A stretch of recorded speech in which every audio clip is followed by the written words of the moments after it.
Well, happy Tuesday, brothers and sisters. Again, thank you for joining me for today's devotion. Whether you're watching the video or listening to the podcast, I am so glad you tune in each day.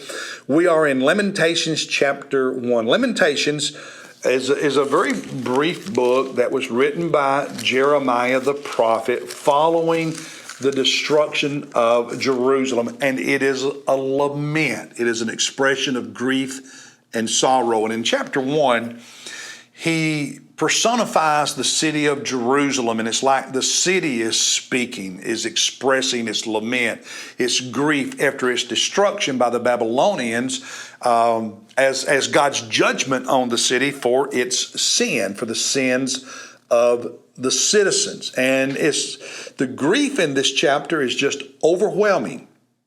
It's mind-blowing. It really is. And it's all because of their sin and God's judgment on them. And he mentions that multiple times. Verse 5, verse 8, verse 12, verse 18, verse 20, verse 22. He talks about the sins of the city, of the people that led to God's judgment and their destruction. But there are 3 or 4 verses in here that to me are so sad, but so important. For instance, would you look at verse 4? The roads of Zion are in mourning because no one comes to the appointed feast. In other words, the city and temple have been destroyed. People carried away as slaves. People died from famine and disease and sword. And you didn't have crowds traveling the highways to Jerusalem for the big festivals, the Feast of Booths, Passover. On and on we could go. Those days were over. It's kind of like the highway is busy when people's going to a Panthers game or they're going to a football game at Clemson or Columbia or whatever, and the roads are full. And he says now the roads are empty to Jerusalem. Nobody's traveling there for these religious holidays. And it's just a sad picture. And I think about churches that are empty because they would not stay on mission, because they became too political, because they fought all the time, because they were unwilling to exhibit faith, because they still wanted to do everything as it was done in 1950. On and on we can go. And it's a sad, sad picture of those empty roads and empty pews. Another verse, verse 14. He said, the yoke of my transgressions, this is Jeremiah speaking as the city of Jerusalem. The yoke of my transgressions is bound, it's tied.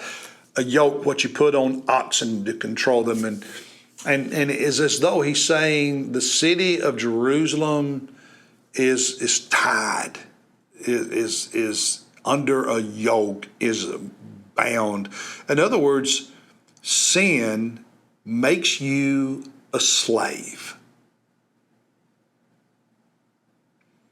Sin will do everything it can to control you.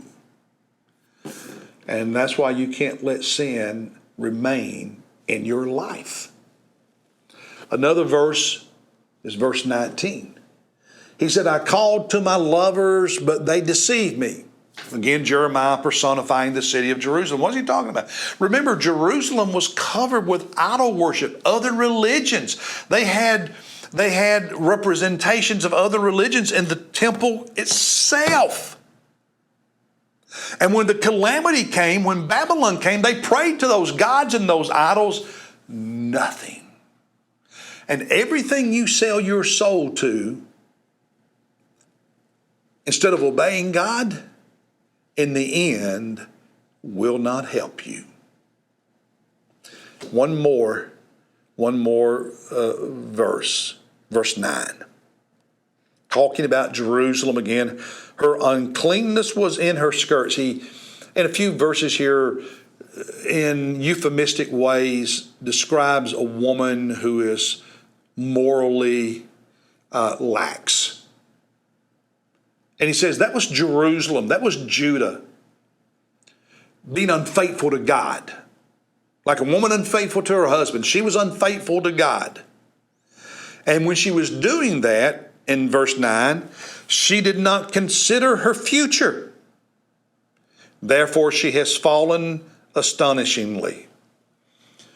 You know, when people are in the throes of lust and an affair, they don't think about what will happen when they're caught.